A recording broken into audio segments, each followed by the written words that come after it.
រឿងពលករស្លាប់នៅកូរ៉េអ្នកដឹងបានដឹងខ្មែរជួយខ្មែរស៊ីលុយខ្មោច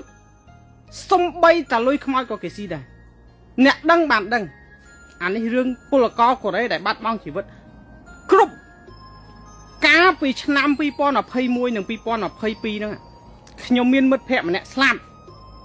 ទើបតែដឹងហ៎បងប្អូនលុយសំណងឧទាហរណ៍ថាបាន$40,000ចុះប៉ុន្តែលុយសាច់ការតែទៅដល់ក្រុមគ្រួសារណាបងប្អូនអត់ដល់ទេតាម15,000អីទេអានេះរឿងពលករកូរ៉េស្លាប់បាត់បង់ជីវិតនៅក្នុងទឹកដីកូរ៉េគេស៊ីលុយខ្មោចនឹងតម្រាំទៅដល់ផ្ទះស្រុកយើងអត់មានអំពើពុករលួយទេអត់មានទេគ្រាន់តែថ្លៃសេវាអត់មានអំពើពុករលួយទេបងប្អូនស្រុកយើងអត់មានអំពើពុករលួយក្នុងប្រទេសក៏ប៉ុន្តែមានថ្លៃសេវាអានេះសំបីតាលុយខ្មោចក៏គេស៊ីដែរ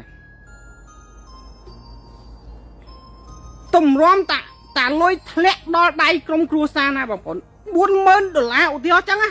ទៅដល់ក្រុមគ្រួសារ$10,000 15,000អស់បំផុតយ៉ាងច្រើនបំផុត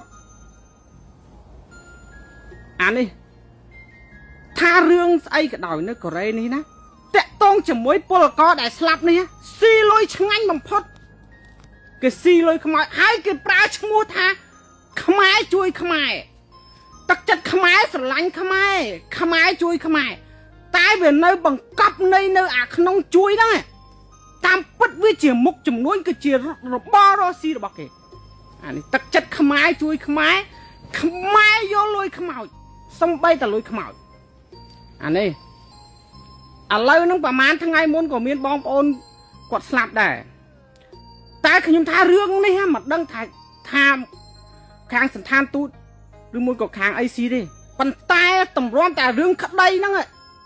លុយហ្នឹងដែលគេសំណងទៅក្រុមគ្រួសារណាតម្រាំតែដល់ផ្ទះ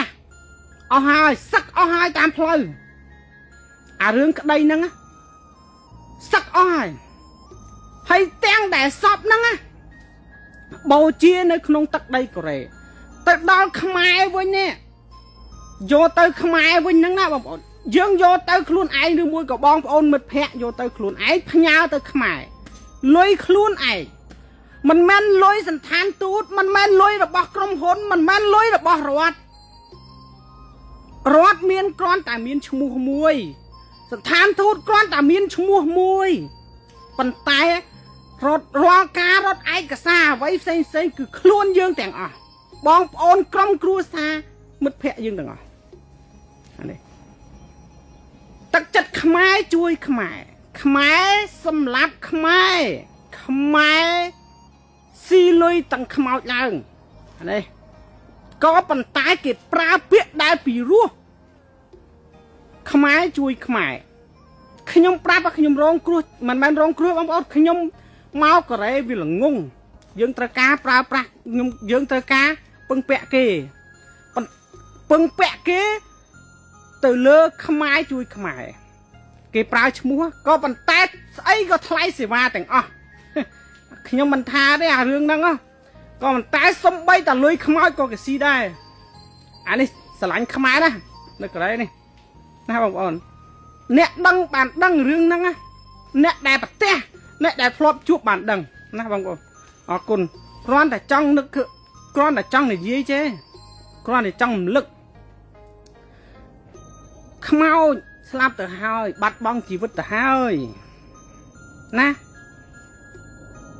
បើអាចជួយគ្នាបានក៏ជួយទៅគ្នាវារងទុកគ្រួសារក្រុមគ្រួសារនោះសម្ពាធផ្លូវចិត្តមួយយ៉ាងទៅហើយមួយមុខទៅហើយ